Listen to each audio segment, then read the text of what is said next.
Great, well, welcome to everybody who's joined us here in the room and those who are joining us online. My name is Jim Walters. I'm the director of this new Religion and Global Society Interdepartmental Research Unit, which is a partnership between international relations, anthropology, and methodology, and hosted in Faith Centre. This is a much delayed launch event. The creation of the unit was approved by the Research Committee here at LSE in December 2019, building on the successful research blog that we've hosted in the Faith Centre for a number of years now, and which I see many faces in the room have contributed to. We then got some funding from Knowledge Exchange and Impact to do some actual research ourselves in February 2020, and we were going to have this launch event for LSE colleagues and a few other interested parties in March 2020. But we all know what happened in March 2020, and so that's what we're doing today. In some ways, the timing of all of this has been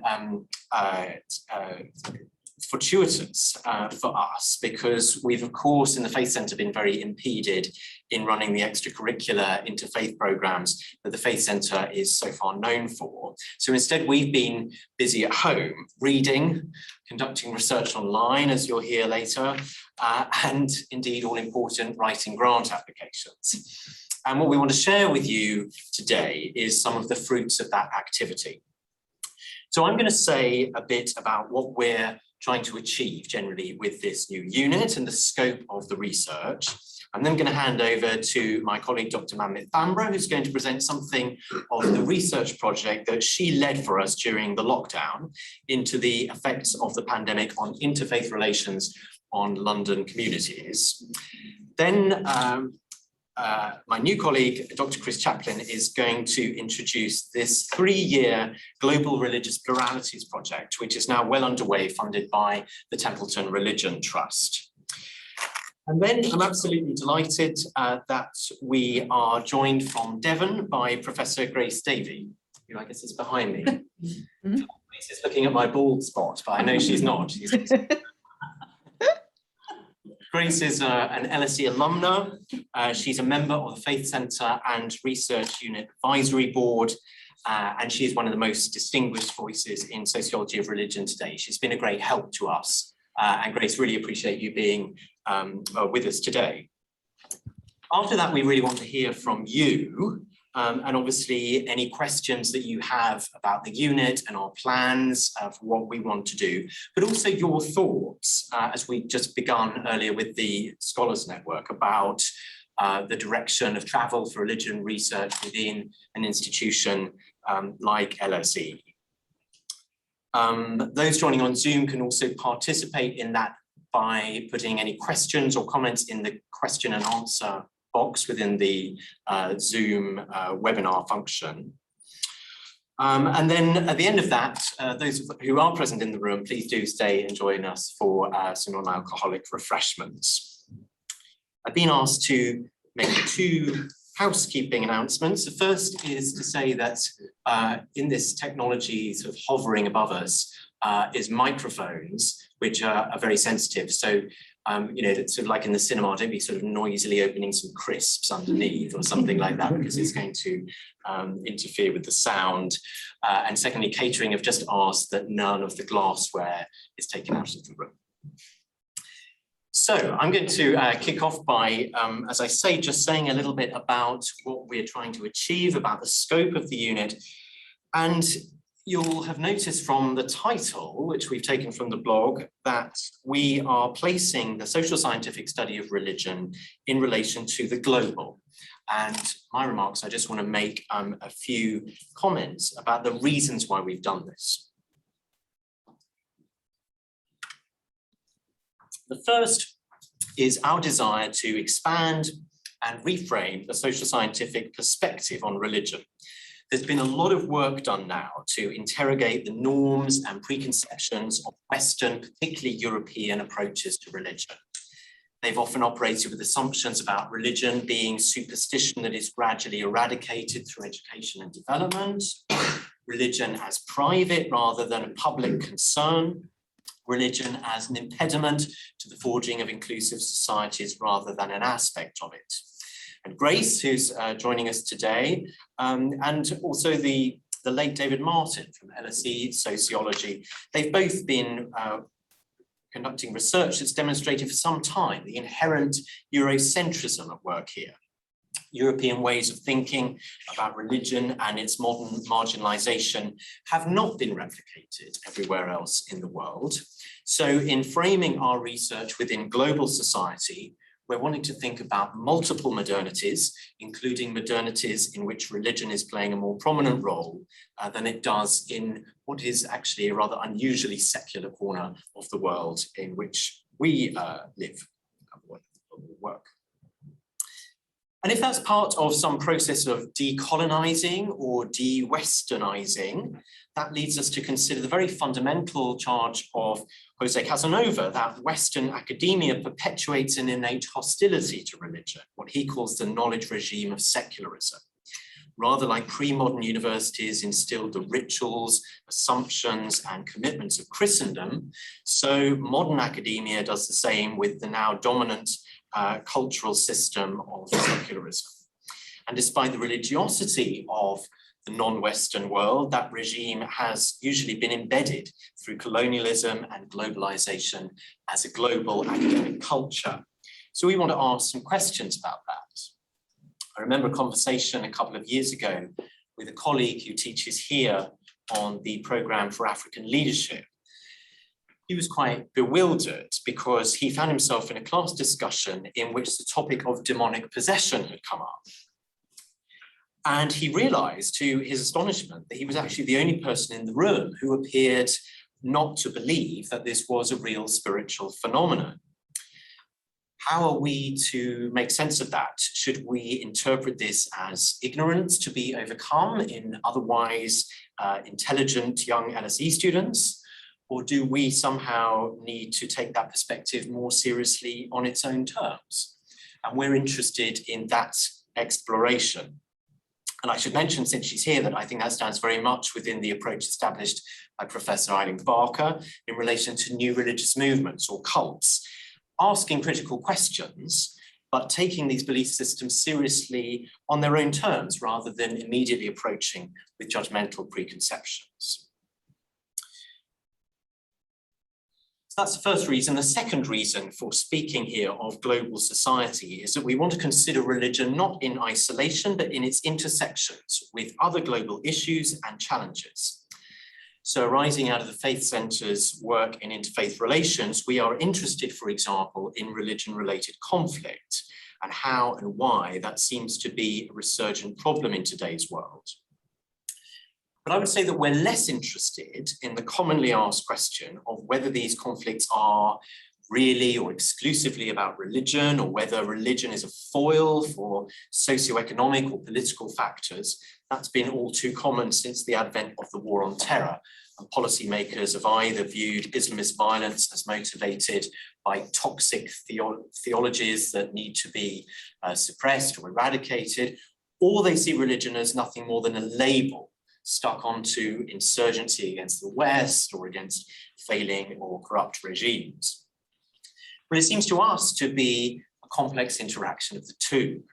We're interested in how religion gets caught up in things, how it becomes a fault line or fuels existing conflicts, or how it creates new conflicts that draw on other sources of division. So Chris will tell you, for example, how we're looking at climate change, first as a potential driver of religious conflict as different religious groups compete over scarcer resources, but second as a common cause around which different religious groups can collaborate. How women engage in peacemaking is another area we are exploring to assess the positive or negative role that religion might play in different contexts. So we really want to overcome both this essentializing of religion that sees it as totalizing, or its marginalization as irrelevant to the real issues. And of course, this relates to how we define religion, how we think about it, and where we're willing to see it. And then third and finally, talk of global society raises questions about scale, the scale at which religion research might operate. And as an interdisciplinary unit, we want to consider multiple levels. The local and particular is, of course, crucial in understanding the reality of religion in people's lives, everyday religion or lived religion. And what we find on the ground, particularly in relation to interfaith engagement, is often at odds with the noisy narratives at the higher levels. But it does seem that global narratives and discourse about religion are exerting a particular power in our times. Manmit will talk about our findings on the ways in which religious conflicts in one part of the world travel and manifest themselves unhelpfully within communities many thousands of miles away. Populist forms of religion, again, will always manifest differently in different countries, but they do seem to bear commonalities, often forming adaptive global movements. So the Christianity, or some people term it Christianism, of Donald Trump in the USA and Viktor Orban in Hungary are drawing on similar sources and often identifying common enemies. Salafi jihadist groups share ideas and methods online, from Syria to Indonesia to New Zealand. So as well as the local, we're keen to look into that middle distance to the global forces and virtual spaces that are reconfiguring religious identity and community in often more homogenizing ways. That's why it's legitimate to talk about global society rather than societies, as we now live within a complex but nonetheless shared global conversation about faith identity and belonging, intersecting with its local expression. Perhaps the global actually sits kind of in between this local reality that we want to take seriously and then the much bigger cosmic or metaphysical frame that a reductive social science would instinctively dismiss or shy away from. But whether we view these vast, ancient theological systems that still capture the hearts of the majority of the world population, whether we see them as extremely elaborate social constructions or as products of divine revelation, their nature and power needs to be held in view. Religion is not, in my opinion, simply another aspect of identity to be ranked alongside race and gender and so on, because religion is about ultimate ends. It's a reframing, not just of self-understanding, but of the self within the cosmos, as well as the commons. So to speak of global society, in conclusion, is to encompass myriad localities where religion is lived out in different ways and where it intersects with all the other aspects of life, community, conflict, gender, technology, and so on. It is to have an eye to a world where international, transnational, translocal dynamics are reshaping religious narratives and identities in new ways, which need to be attended to. And finally, it is to engage with the cosmic or metaphysical interpretations of the world and our place within it, which continue to be a source of inspiration, radicalization, of constellation, of empowerment, and so on and so on.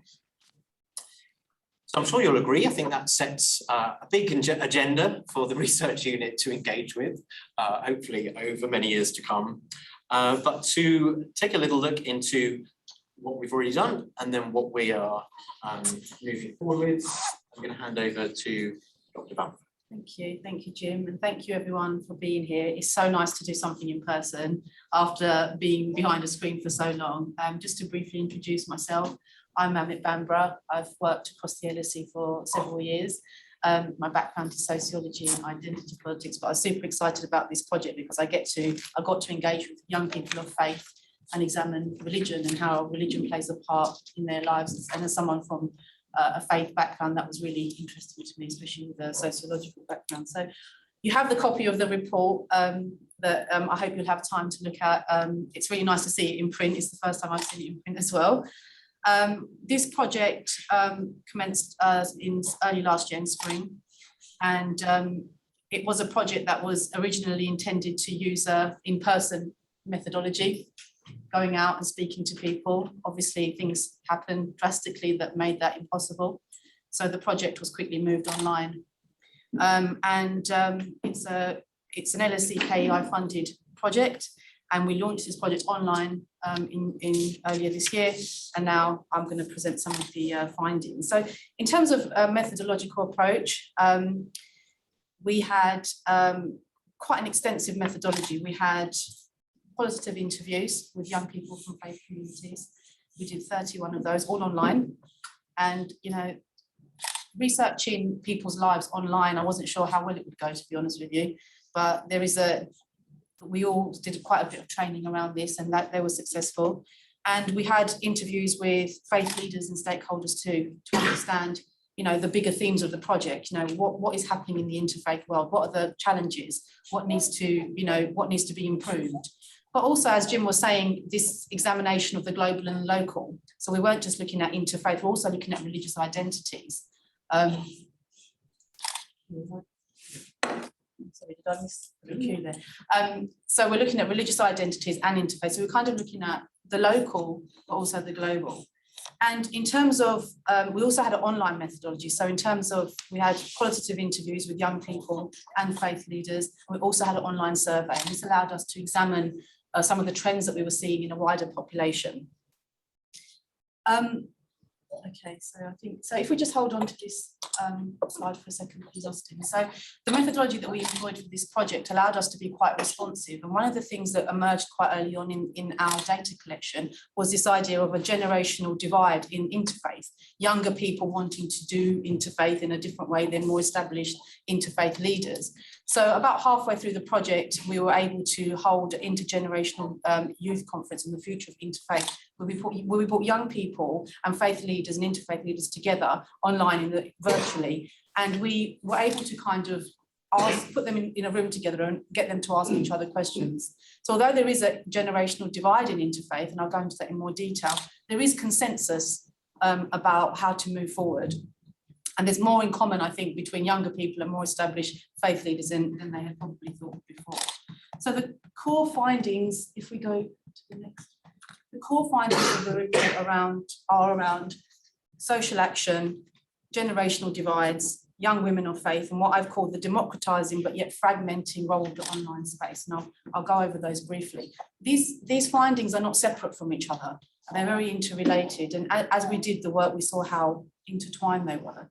So in terms of social action and the generational divide, throughout the pandemic, our research has found that the move online has propelled social action to the forefront of the interfaith agenda through the growth of new informal interfaith organisations, largely due to the interests and initiative of young people. This, we believe, is reflective of young people's understanding of faith as defined more broadly by action, coming together to do something and utilising their faith in that way. And during the pandemic, this could take form of, you know, delivering food, preparing food to vulnerable groups, providing transport. And we saw that young people were doing that, and they were using the online space to organise themselves. However, as positive as this has exacerbated this, what we've called troubling intergenerational divide in the interfaith sector. It is a different way of doing interfaith than has traditionally been done. It's less about talking, it's more about doing. And this is something that we want to try and build on going forward.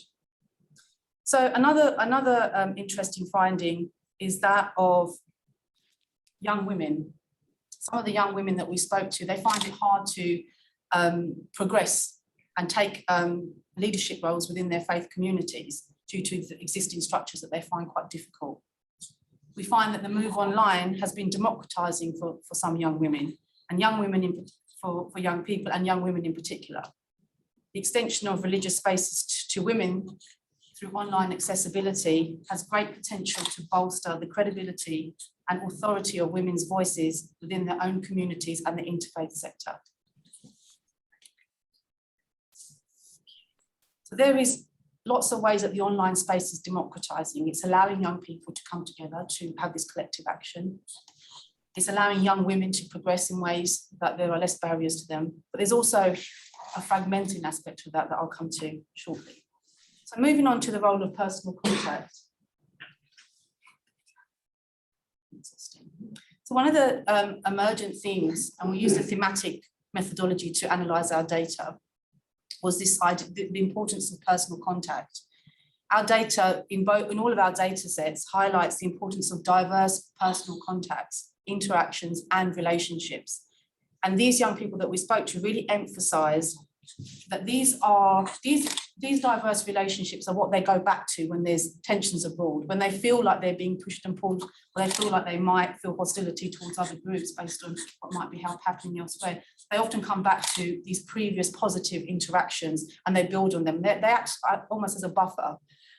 In the growing challenge of these imported tensions from abroad that Jim was talking about, we do believe that interfaith dialogue and understanding can equip young people with the ability to maintain positive relationships with other faiths in the face of increasing conflicts.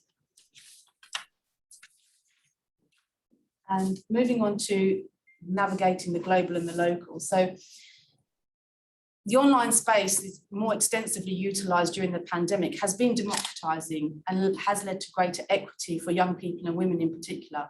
But our research does indicate that it can also lead to fragmentation. And one of the next slide, please. And belonging and identity, identification, sense of community is one of the key ways that this came out in our report. The connection between the global and the local is shaping identity formation and how religious identities are lived and conceptualized for many young people. Many young people feel that they feel a greater sense of solidarity with other members of their faith overseas than they do with those of other religions here in the UK. And that could potentially have important consequences for social cohesion in diverse societies such as the UK. And that's something that we want to continue to explore. Our analysis of the data, when broken down further by religious groups, so it's the graph there, so can we go back? Showed that Christians and Jews are actually the two groups who feel this sense of global religious community most acutely. I think this is an interesting finding which perhaps challenges the often essentialising assumptions about the identity orientations and social integration of young British Muslims, because it actually shows that there's a salience of a global religious community across all faith groups. So again, this shows that this is, the narrative around young British Muslims in particular, something I've done quite a lot of work on. This idea that they are more connected to the global than other groups. Actually, the data shows that that's not necessarily the case, and that's an important thing to take forward. I'd welcome your thoughts on that as well. Lastly, again, building on the global, we see that tensions can be imported very quickly. Young people are more embedded in the virtual space. So while we were doing this work, we spoke to many young people, and some of our young British, Indian and British Pakistani interviewees really talked about what was happening in India under the Modi administration. And the quote here, I think, is quite telling. It says, "We live in a hyper-connected society, so everyone knows what is going on globally. I try to remain neutral and educate myself. Young people end up talking to their parents and grandparents about these issues at home. Things abroad can lead to bad blood here. There is a growing Hindu-phobia from local Muslims due to anti-Muslim policies in India." So what's happening abroad is imported, and the online space is an important role to play in this. And if young people are more embedded in the online space, especially now after the pandemic, what are the implications for that going forward? So finally, we see that this interconnectedness can quickly bring people together in the virtual space. It can provide accessibility, it can provide social action, but there is a danger that what is happening abroad can quickly be imported into the local setting where these tensions are reproduced. As a result, the work of bringing people together at all levels of interfaith may quickly become destabilised and or threatened in this process. And actually, as we were writing up this research, events folded in the Middle East with renewed violence between Israel and the occupied Palestinian territories that once again showed us the connection between the global and the local, particularly the impact this has had on young people. There is therefore, we believe, a fresh urgency to better understand the intersection of the global and the local in the outworking of interfaith relationships.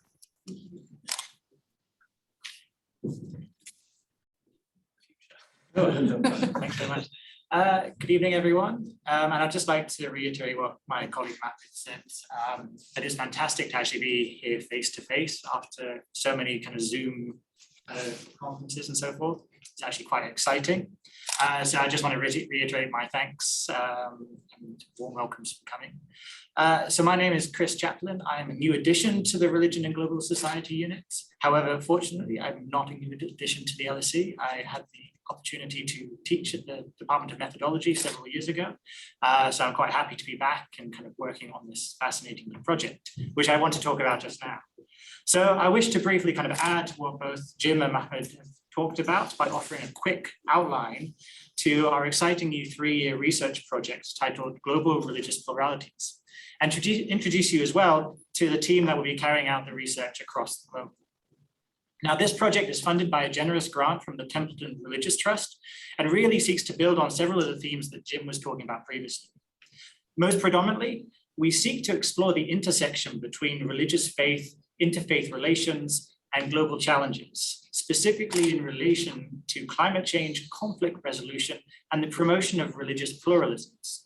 Now, in doing so, the project really aims to foreground the role of religion and faith in the everyday experiences of individuals in relation to these complex issues, and perhaps kind of de-center the more orthodox approaches in the social sciences that see these challenges maybe kind of perhaps focusing on religion, but often doing so through more secular kind of theoretical frameworks. But I mean, what does this kind of mean in practice? So in partnership with the Department of Anthropology, the Middle East Center, the Grantham Institute for Climate Change and Environment, and Women, Peace and Security, we seek to examine 3 cost-cutting themes that look at the role of religious difference as a medium for positive change in global society. So my colleague, Dr. Hanam Banadi, will lead up our research on climate change and interfaith relations, and so investigate through on-the-ground research the impact of resource scarcity on faith-based community relations, specifically within interactions within Egypt and Kuwait. Now, given that COP is just around the corner, and the general scientific agreement is that we've entered a period of climate emergency, this is an incredibly pertinent topic. And in a world where we increasingly study the complex and often destructive nature of the Anthropology, what is often left out of this picture is how many communities utilize religion and faith to talk about the daily challenges brought about by climate change, and the role religion plays in how they may themselves understand humanity's role within the environment too. So what we seek to do is to go one step beyond this and examine not solely how religion can offer a paradigm to understand climate change, but also perhaps how interfaith relations offers a counterweight to environmental degradation and the conflicts that it causes. Now, the second strand of our project is led by my colleague, Dr. Emmanuel Delgi Oposti, who will examine the terms and conditions required to create plural religious spaces. She'll conduct ethnographic research that will look at interfaith activities that promote pluralism and religious literacy, both here at the LSE, and compare this to similar activities that we can see in most likely Bosnia, although we're still deciding on this. And this strand, I'd argue, is novel for a number of reasons, and not least because it is, to the best of my knowledge, the first time a center like the Faith Center is essentially turned around and put its own activities under the ethnographic microscope. But more significantly, the strand aims to scrutinize the multiple ways plural societies can be promoted, created, and even perhaps challenged. For this reason, the research isn't aiming to find any singular framework for pluralism, but rather seeks to observe a series of pluralities that can arise in different settings. Now, our third strand of the project is led by Dr. Lindsay Simmons, who will investigate how women use their faith as a resource and platform for peace building. Lindsay will focus on interfaith peace groups in Israel and Palestine, as well as here in London and the UK, to see what women are doing, and I should add, doing differently than men, to build channels of communication and dialogue. Like the other strands, the research is incredibly pertinent, not least because Lindsay will be examining one of the most intractable conflicts in the world, but also because peace building in the Middle East is a sector largely dominated by male voices, where religion is often seen as a hindrance and not as a solution to peace. But conflicts like those occurring in the Middle East, as Manmit has mentioned, are not necessarily confined to a singular space or territory. They resonate and travel across the globe and inform impressions people have about Islam, Judaism, and Christianity. And it is for this reason that this strand will also focus on the UK to see how the Israel-Palestine conflict affects interfaith relations over here and what women of faith are doing in this country to bridge the rifts caused by such conflicts. Now, so taken together, these strands aim to shed light on the modes of engagement required to promote religious freedom and the ways actors of different beliefs can come together to act collectively on critical challenges around the world. Now, by our own account, this is an incredibly ambitious project, but ultimately the hope is that the rewards and the research will be extremely rewarding. And the end goal is perhaps not to highlight or define a singular interfaith pluralism, or even provide a one-size-fits-all blueprint, but to speak to the idea that global society can contain a multitude of plurality, not easily defined through our Western Christian or even European secular paradigms of thought. As Jim mentioned in the opening remarks, religion is not just another marker in the pursuit of conflict resolution or environmental justice, but it's a lived experience and a relationship with the self, the community, and even the cosmos that ultimately intersects all aspects of one's life. And what this means is that religious pluralities are not an abstract set of ideas, but talk to the practice of tangible activities under the rubric of interreligious encounter. They are global not just due to the fact that they can occur across many different spaces across the world, but because of the universal nature of many religions and the shared solidarity individuals of faith can feel towards one another. And what this implies is that what happens in, say, Egypt, Bosnia, or Israel can be felt in London, Kuwait, Kuala Lumpur, or even Jakarta. And understanding how these situations are connected, either positively or negatively, are worthy of further explanation. And it is because of this connectivity that we talk of a society in a singular, but it's not the only reason. Talking of a society rather than societies gives us space to study the intersubjective nature by which pluralities evolve and are strengthened, but also sees society as something beyond any singular bounded group of peoples. It is something more global, connected, and perhaps even universal.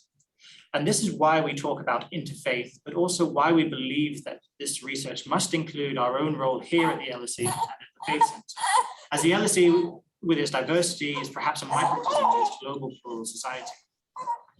And this ultimately talks to one of the ambitions of the project, that being not solely to emphasize the findings of the project through traditional academic mediums, although we will do this, but also to feed them into the Faith Centre's own leadership programs and make them publicly accessible through toolkits, global conferences, and a podcast series. As those familiar with the Faith Centre may know, my colleagues run a series of interfaith leadership programs already, which are fantastic, by the way. And this project really aims to link up with these, as well as our other activities, in order to equip students and alumni to understand, talk, and even lead across the differences we see in society, both here at the LSE and across the globe. And I'm going to leave it there and invite any comments or questions, especially if you want to know any more about our three strands. Thank you very much. Thanks, Chris. You've really renewed my enthusiasm for doing this. Grace, over to you. Thank you, Jim, very much. Can you hear me? Just check. Perfect. Yeah. All good? Right. Jim kind of gave me two tasks. He said I could talk about the importance of studying religion. I can do that, I think. Then also why religion and global society is important and its place in a secular university. Well, to bring these together, I'm going to start off in the LSE in the 1960s. Then I shall go around the world a bit, and I shall come back to the LSE in 2021. And we'll see if we can get these things a little bit together. I arrived in the LSE in 1967, and I've always thought of the 60s as it were the peak of secular confidence. If you think of decades of moods, as it were, it seemed in the 60s we could crack everything. It was the first moon landing, and enough money, enough time, enough know-how, we could do it. Religion didn't figure too much in this narrative, but surprisingly, when I arrived at the LSE, though it was a while before I realized it, there was a remarkable cluster of scholarship on religion in the Department of Sociology, which is where I was located. David Martin was there, so was Eileen, who I know is in the room today, so was John Peel, a distinguished anthropologist, so was Susan Budd, and others. And it was only retrospectively that I realized how unusual this was and how lucky I was. I just take two remarks from David Martin, who described himself at this time as an academic deviant living by a non-existent subject. You've probably heard that. It's been much quoted in obituaries and that kind of thing in the last year or two. I think it tells you quite a bit about how he felt about the LSE at the time. The other thing I picked up from David, though I think it was rather later, I can't date this specifically, but I learned from him that it's very common that if the outcomes of whatever we're talking about are good, then religion is usually deemed to be something else. But if the outcomes are less good or a bit dodgy, it's definitely religion. So it's very much, you know, heads you win, tails I lose, or however you would say that. And this is the kind of picture that I take from the LSE some 50 years ago. It was a great time for me. Subsequently, over the decades since then, the social scientific of religion has migrated and relocated. Largely, though I am generalizing, of course, I can't fill in all the detail right now. It moved away from sociology and social science into religious studies, which was going on its own journey. I mean, that had been theology and very much the study of Christianity. That became religious studies and included other faiths in a rather different frame. And then it included different methodologies, which were partly social scientific. So you had the sociology of religion, anthropology of religion, psychology of religion, that kind of thing, embedded in a religious studies home. I've worked in one of those during my time at the Faculty of Theology in Uppsala, and I can tell you that you can do absolutely anything you like in the Faculty of Protestant Theology in a Nordic country. It doesn't hamper you whatsoever, but it does impoverish the social sciences. It also gives you different bedfellows, so you talk with different colleagues, you have a very different nexus around you, and it makes a difference. Anthropology and development studies, I think, stayed closer to their original track. So don't exaggerate in what I've been saying, but I think that has happened. I'm quite interested to now see the thing going full circle, and we'll come back to that in a minute.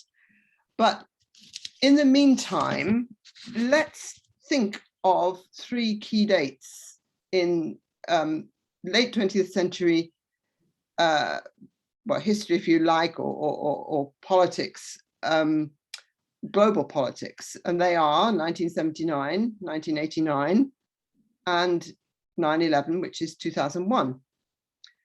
And the most striking thing about this, 1979, of course, is the Iranian Revolution, then the fall of the Soviet Union, and then the attack on the Twin Towers, was the fact that we were all, absolutely everybody, was taken aback by what had happened. Nobody at all, as far as I can see, anticipated any of those events. Now that, I think, is quite a powerful indictment of social scientific scholarship, never mind politics and policymakers and pundits and journalism and all the rest of it. I may be exaggerating a little, but not much. And of course, they were complex events. They were not entirely motivated by religion, but I think we would have been closer to the mark had we paid more attention to religion. That's the point I want to make. It's not that they're entirely a single cause and that kind of thing. It's much, much more complicated than that. But we were not paying attention to what was going on. Then in 2009, two economist journalists, John Micklethwaite and Adrian Wooldridge, published a book called God is Back. how the global rise of faith is changing the world. In many ways, it's quite a sympathetic book. They are surprisingly sympathetic to their subject matter. But I think their title is very mistaken. God isn't back because God had never gone away. What has happened is a change in perception. We've all put on new glasses and suddenly found, instead of religion being nowhere, it's everywhere. And I think that is equally distorting. I think we've got to get back to, as it were, how it fits into real people's lives and real societies. In my view, religion is neither disappearing, the strong secularization narrative, nor resurgent. It's persistent. And we need to, as it were, catch up with this persistence and make sure we've got a complete picture of what is happening across the world. Now, we're hugely helped in this way by the Pew Foundation data sets. I expect most of you have explored their wonderful, wonderful website and how well they present it. It's the most wonderful resource, very easy to use, open access, and I've learned so much from it. Of course, it's generated by extraordinarily powerful computers. And this starts in beginning of the 21st century. And that really makes me see how far we've gone from where I started in the 1960s, when we were still pushing knitting needles into punch cards. I mean, don't underestimate this in terms of the study of religion and what is now possible because of this extraordinary power of the digital revolution and what it's given us. And the Pew Foundation tell us, their findings tell us, that more than 80% of the world's population has some sort of religious attachment or it's an important aspect of their lives as a lived, situated and constantly changing reality, which has much to do with navigating everyday life as it does with the supernatural. So I'm picking up the point that Jim made at the beginning, that lived religion, where all of you have made, is really where we're making our pitch. That was one book that I thought about a lot. I talked quite a bit to John Micklethwaite while he was doing it. And I found it extremely interesting that that person who was very key in journalism as editor of The Economist was looking at these things. Now, another book that caught my eye, and here I'm still with these three dates, 79, 89, 2001, with a focus in particular on 1979.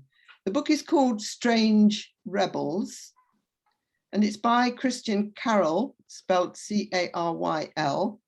Again, a journalist rather than a scholar. Well, where does one end and the other begin? That's not so easy.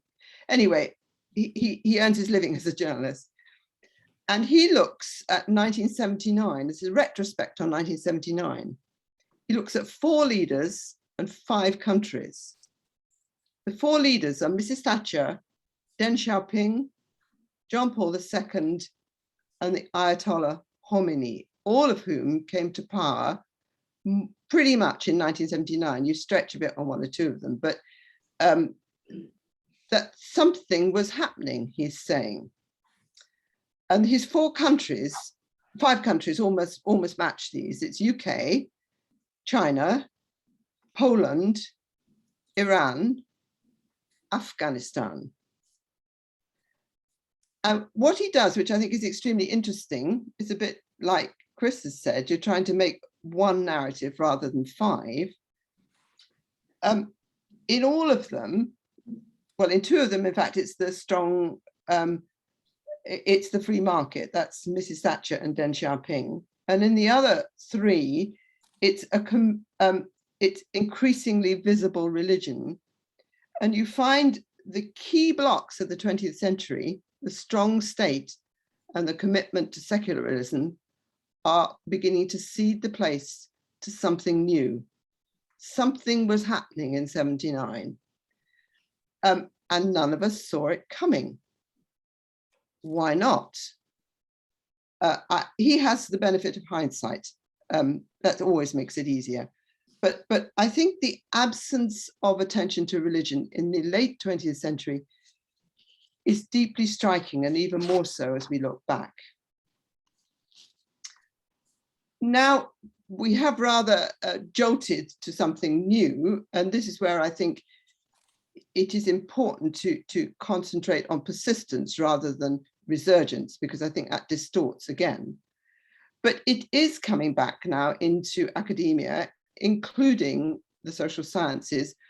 I noticed it most in IR area studies, political science, political theory. I mean, interestingly, I wasn't replaced in sociology when I retired in Exeter, but there are several posts now in political science and in IR political science, which are doing things quite close to what I was doing, but only with a slightly different framing. I think it's also coming now in sociology just a little bit later. The other point that I want to pick up is, I think particularly opposite for the Faith Centre, is the changing nature of chaplaincy in academia. Again, this was very much dominated by Christian chaplaincy in the post-war period in the 1950s and 60s. That's what you assumed was going to happen. You made a kind of stretch to include care for Jewish students, but not much further. Whereas now it's become increasingly multi-faith and increasingly central to the well-being aspects of university life. It is, I think, inching into recruitment and thus marketing in the modern university. Now that's quite a change. LSE is a very good example because its students are far more religiously aware than its faculty. And that's happening across many universities. That's not something we anticipated. And as Chris said, I think the Faith Centre is very unique in bringing these things together. Chaplaincy and the pastoral care that goes with it, the encouragement of interfaith dialogue and of all sorts of groups of people who use the Faith Centre and come together in it, the leadership programs that have arisen out of that, both within the school and beyond it, and now, very logically, the growing research arm in the form of RGS, which in a way furnishes the content of some of this. As far as I know, the combination is unique, but I think it's very interesting to think about. And it's very much 21st century. It could not have happened at an earlier stage. And my last point is a sort of PS in a way. I'm now retired 10 years, so I don't have to do this, but there's an awful lot of talk in Exeter, not everywhere, I'm sure, about decolonizing the curriculum and the research agenda and research method. And there's huge thought going on about how do we get away from our taken for grantedness of what we were doing for many decades. Is this going to include paying greater attention to religion? I have been in fora where you have paid great attention to the developing world and still managed to exclude religion. It doesn't necessarily follow. I've been worked with groups of scholars who bend over backwards to include their developing world colleagues, but they don't always listen to the religious aspects of their narratives. Somehow they bracket that one out. I hope that doesn't happen. Put differently, we must cease to assume that moderately secular Europe, or the West, is the leading global region. And what Europe does today, everybody else will do tomorrow. That isn't the case. But we've got to sort of, there's a subtlety here. And here I go back to John Peel, who I mentioned right at the beginning. One of the things that stands out in my mind that John Peel wrote was that when he was working on the Yoruba, he quoted somebody he knew or had interviewed who said, "The day I became a Christian, I became modern." And I've never forgotten that. That really stuck in my mind as to how it looked. Now, if we're really going to decolonize, are we going to take that into account as well? I like Shmuel Eisenstadt's multiple modernities that Jim mentioned earlier. The fact that modern does not mean secular. It might, but it might not. I much prefer multiple modernities to any posts or lates, because we're way past post now. We must be in post. You know, that's just not going to work. We've got to think differently about how we deal with this progression, this evolution that's going to continue. But my key question is this: is Europe secular because it is modern, or is Europe secular because it is European? The way you answer that question will take you in very different directions. But I really look forward to seeing how both the RGS, the projects, Manmit's and Chris's work, and Jim's oversight is going to hold this together in something that I think is rather unique in academia in this country. I wish you all very well. Grace, thank you very much. 10 years retired, but still cutting edge, I think we can say. And we'll certainly be drawing on you as we move forward. We now have 20 minutes, 30 minutes for questions and discussion and comment, and that's certainly for the people in the room, but also for the people who want to post in the Q&A, which will be magically passed on to me. So over to you.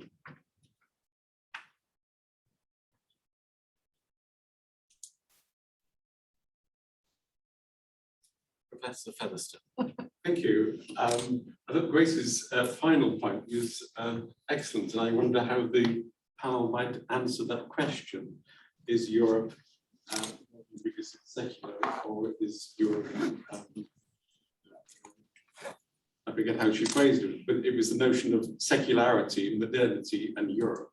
And is Europe secular because it's modern, or is Europe secular because it's European? Yes.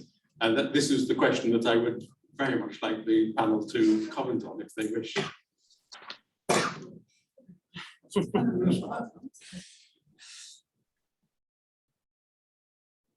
I mean, I think one of the issues to consider in answering that question is to think about what we mean by secular, and interrogate that word, and as well as kind of multiple modernities. I realize there's kind of multiple secularities.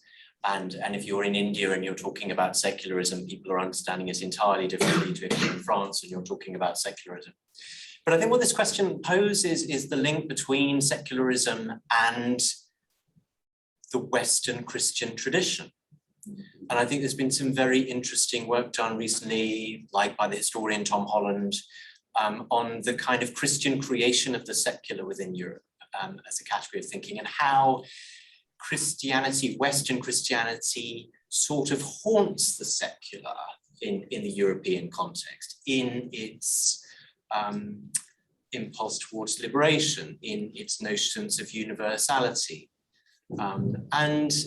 And indeed, what he points out, this kind of notion of the differentiation between sacred and secular, Pope and Emperor, as something that sort of emerges within the European tradition.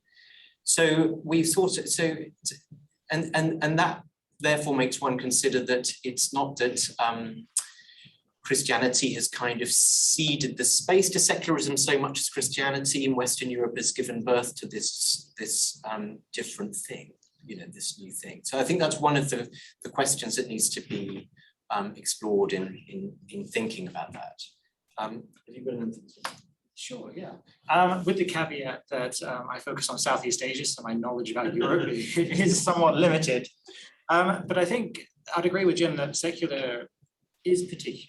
But it is also important to distinguish between secularisms and secularization, perhaps, is the process of kind of religion kind of shifting place. Because I suppose you see, and when we talk about secular kind of theoretical frameworks, is this kind of secularist or secular process of seeing the values of kind of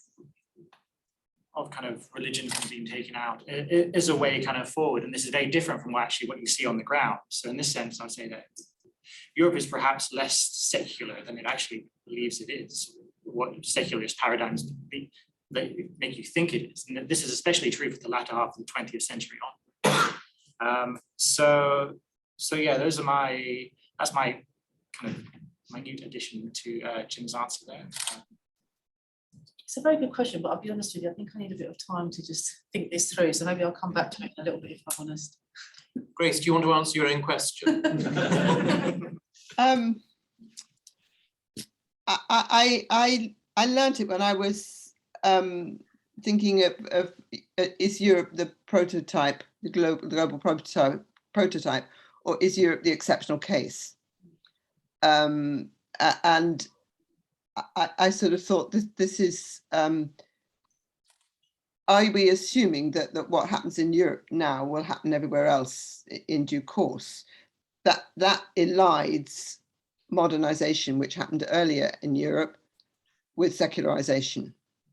Now, I think that manifestly is not true, but I'm with Chris that you don't oversimplify this. This doesn't mean to say that Europe is entirely secular. It's very varied. And there are currents in Europe, particularly in Central Eastern Europe, which are very different. So even Europe is multiple rather than singular.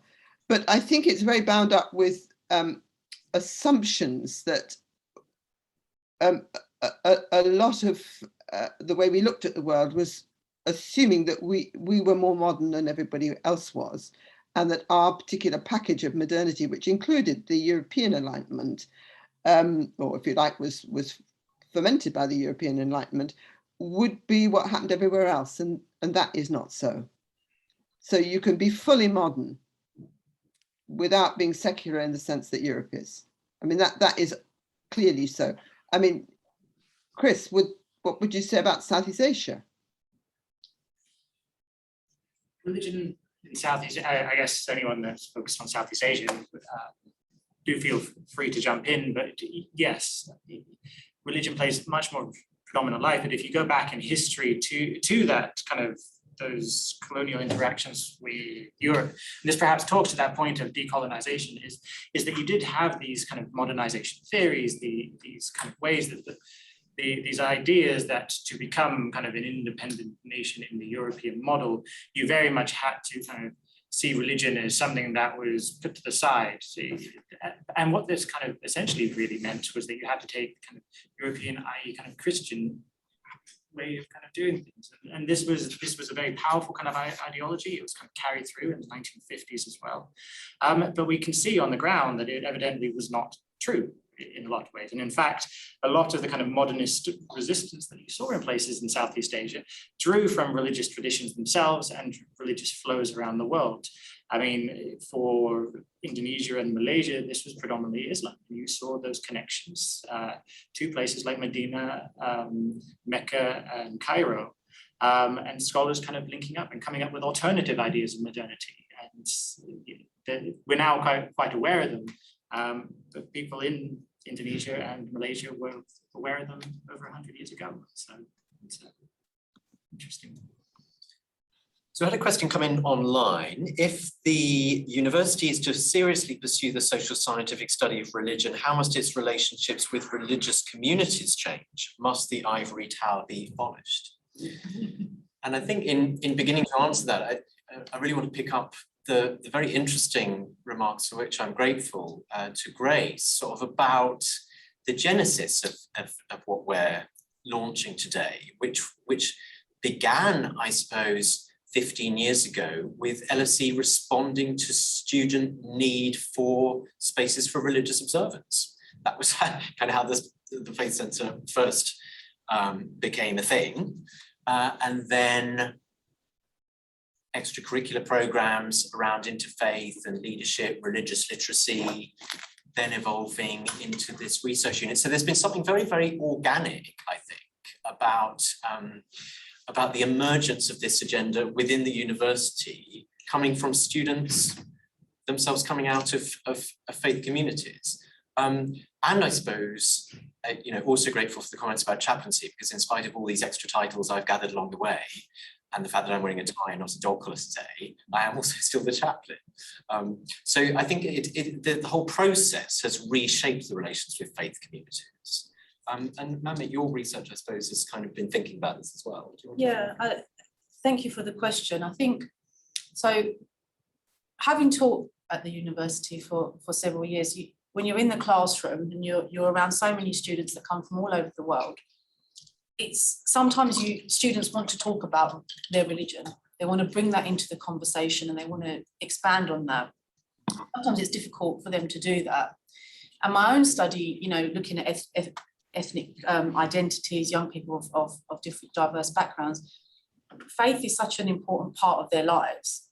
And those young people then come to university and we have to kind of respond to that. And I think there needs to be greater engagement with faith communities. And certainly in this, what we've tried to do in this piece of work here is to approach it with a collaborative methodology. And there are distinct ways that you can do that. So for example, when Jim and I were talking to stakeholders at the beginning of this piece of work, we asked them, what can we produce that will help you do your work better? You're out there, you're doing the work, whether in a good vara or the mandir, or you're running a charity that's distributing food. What sort of questions can we ask in our work that will help you do that better? So I think there is something you can do methodologically, and I think at LSE we, particularly with the funding that we had, that was part of the remit to enhance that collaboration.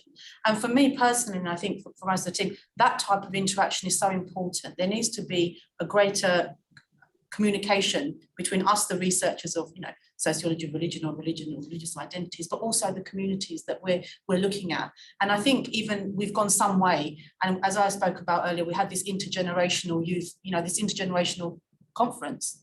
And I think you can start to, if you want to call it, break down the ivory tower, or just in a more micro scale, amend your methodology, amend your research approach to create those links. And that's something that we will continue to do going forward.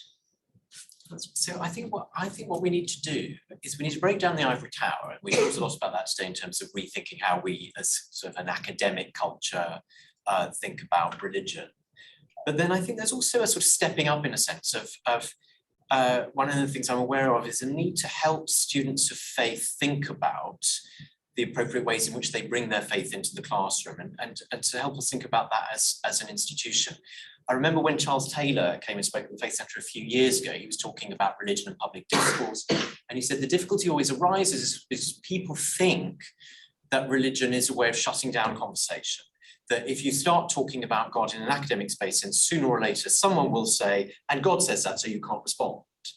And I think where I've tried to encourage students around engaging their faith in academic work is to recognise that you can speak from that perspective, but there's no full stops, only commas. There's a kind of, it's got to be a continuation of the discourse and an openness to challenge, which I think a lot of the anxiety and increasing sort of sensitivities around religion is often closing down.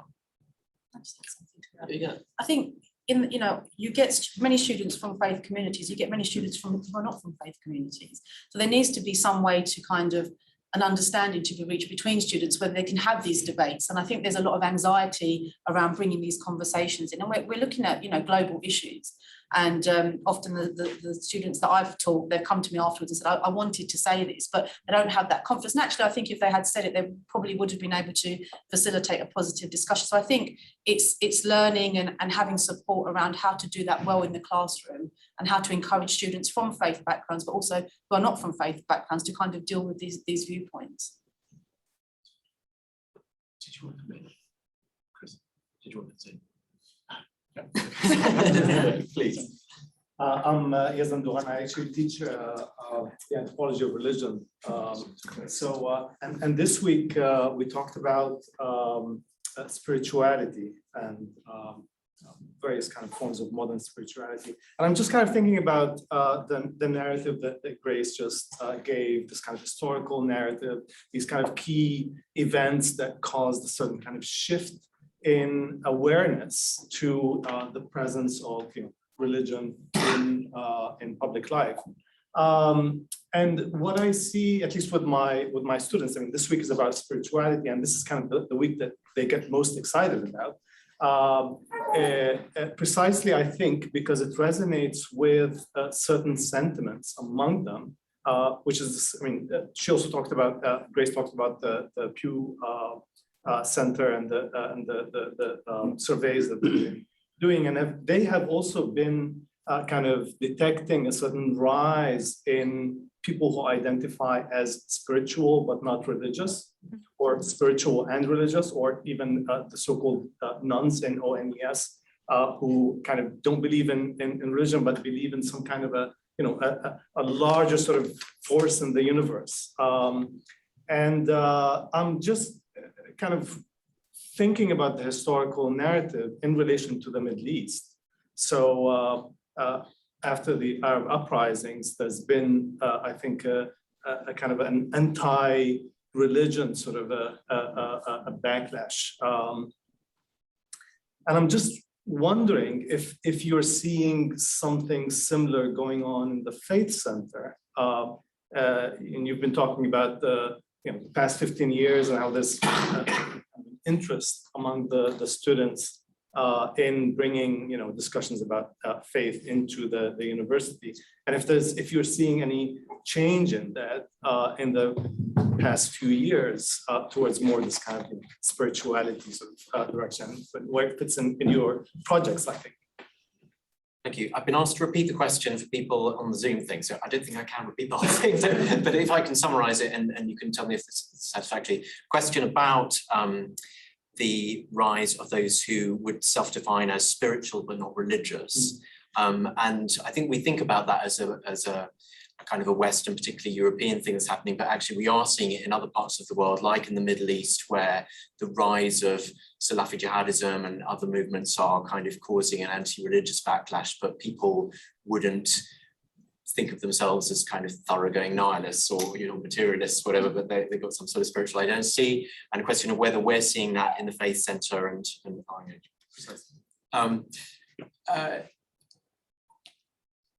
I feel that I've seen a complex range of trends over the 10 years that I've been trying to do this work here. I feel that I've seen a rise in more confident conventional religious identities across traditions, and including Western Christians, I think often in the context of encountering other confident religious identities in a university, which they perhaps haven't previously encountered previously. I also think I have seen the rise of the people that you describe, with spiritual impulses, with a kind of, we used to call them seekers, a kind of openness and definitely not wanting to kind of sign up to a Richard Dawkins sort of agenda, but not sitting within a faith tradition themselves. I feel we have seen a rise in that. I think, honestly, the only group I've seen a decline in is a sort of really sort of aggressive atheism. We went through that kind of new atheism about a decade ago that in many ways I sort of feel was a sort of perhaps a bit of the last gasp of the secularization thesis. This thing will go away, we will be the future. And now there's a recognition, even among people who kind of don't like institutional religion, which is very much what you're describing, people who are kind of just interested in the phenomena and engaging. Grace, I'm sure you'd have something interesting to add on this question. Yes, but I want to say something different, may I? Yes, of course. Actually, it may be a little bit related. It's a question, I think, from Nicholas Adams on I can see it on the Q&A. Shall I read it? Yes, go on. It's about theoretical models outside Europe and the USA, often hampered by the need for global South theorists to chase European and USA funding. That's a really good and very Yeah, it's got another bit. Now, might LSE be able to mitigate this hampering and help develop models generated in the global South? And I just want to look at this out of my own experience, because it chimes so much with what happened. I have traveled in Europe quite a lot and in the US and a little bit in the global South, not so much, but I remember very vividly a trip to China and a trip to Mexico, when I was introduced and in fact was teaching some postgraduate students and young career people who were astonishingly clever. You know, they knew all the Western debates and the Western data as well as their own situation widely across the field of religion.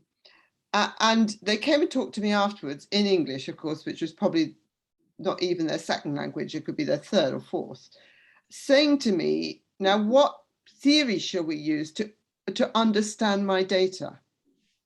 And they were looking for sources of Western theory.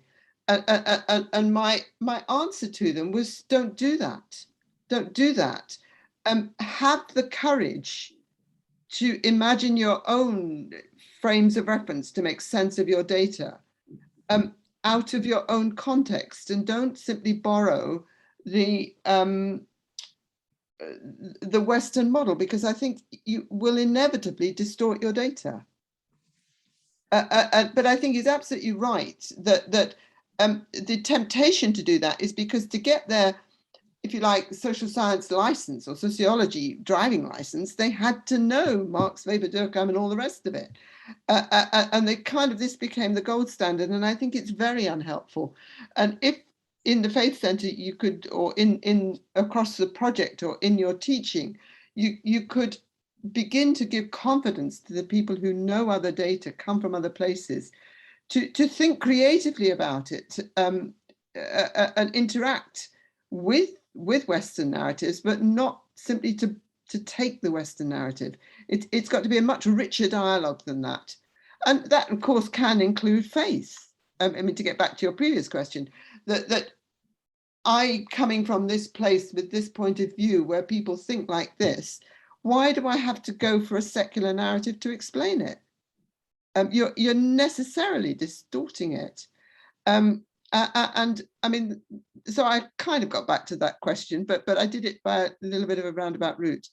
But these are, as I get older, it's these personal experiences and encounters that become so vivid. And for me, are much more striking than another textbook with another set of theories. Now, those textbooks and theories are very important, and I don't dismiss them, but there comes a point where you think, this doesn't work. Now, what does? And we, I mean, if we're really going to decolonize our methods and theories and things, have to honor that. Instead of saying, oh, but you didn't. No, what did you do? How do you think? What does make sense? What holds your data together? What enables you to make reasonable predictions? What might happen, and to be confident. So I think if you can do that in your training and teaching, is to give confidence to those who come from elsewhere, bring richness, that you honor that richness rather than eradicate it.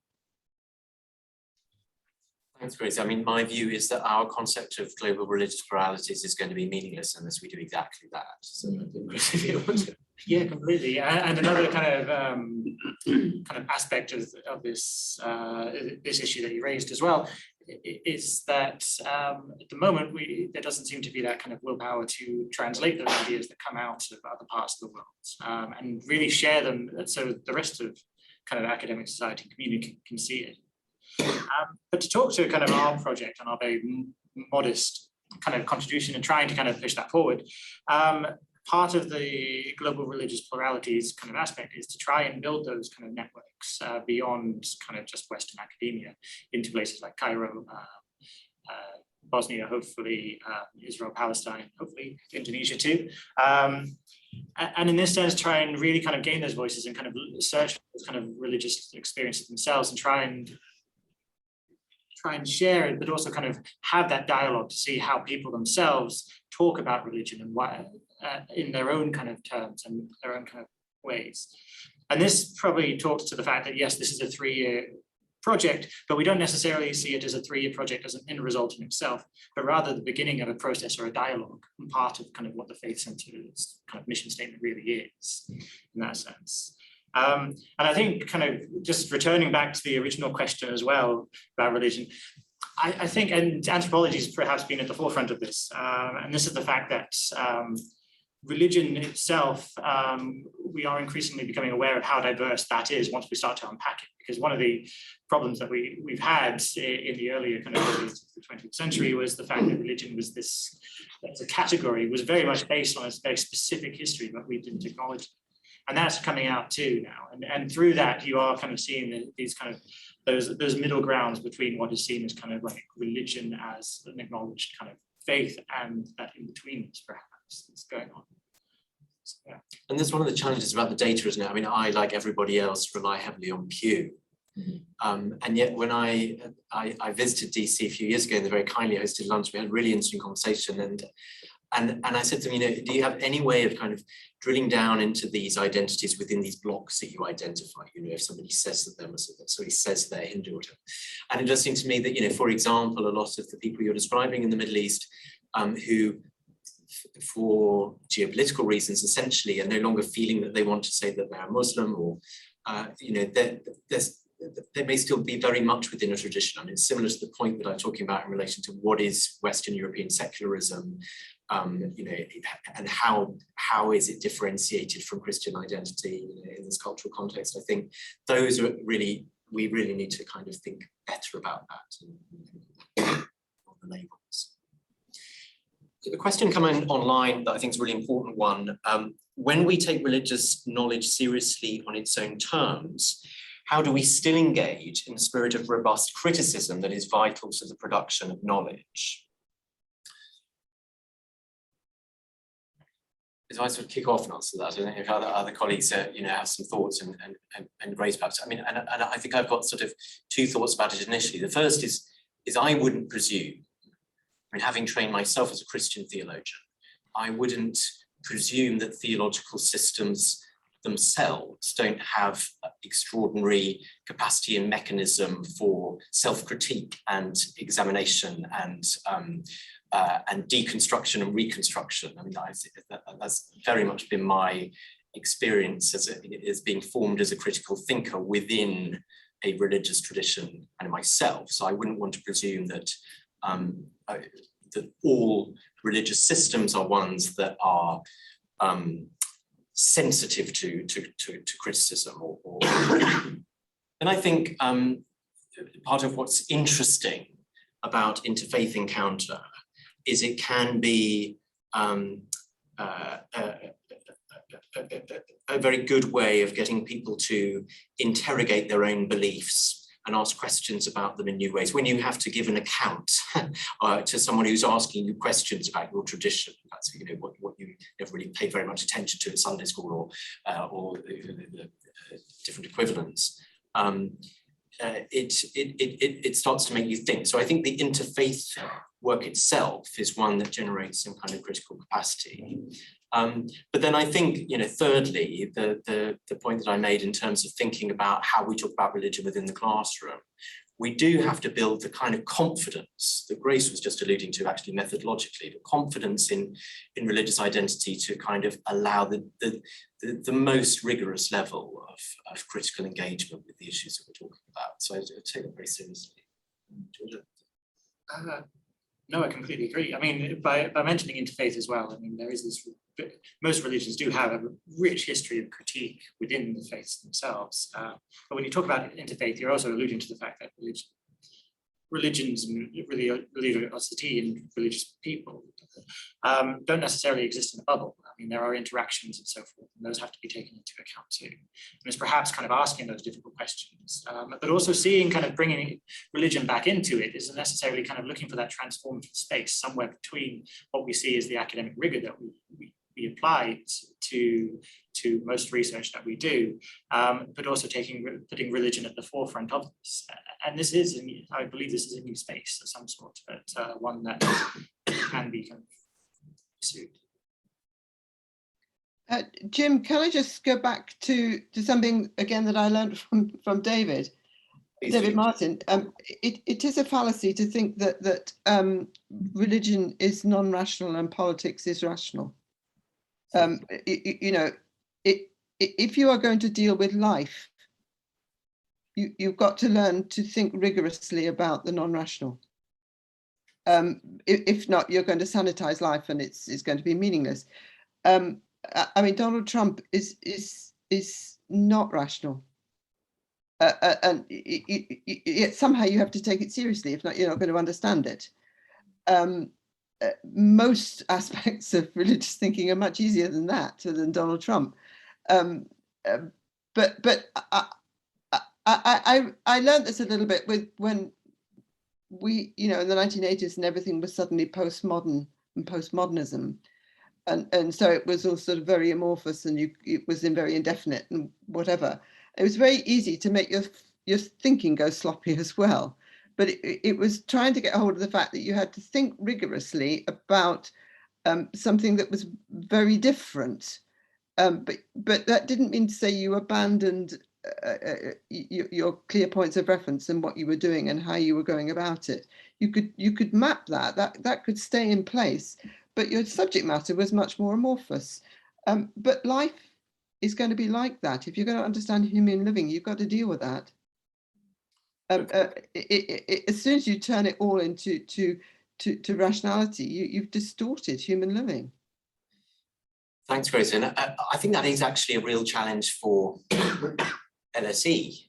You know, we still kind of cling, in a sense, to a rational world. You know, we do research that says to people, well, if you vote to leave the European Union, you'll probably be economically worse off, so you don't want to do that. And then they do it. And then we don't really know what to say.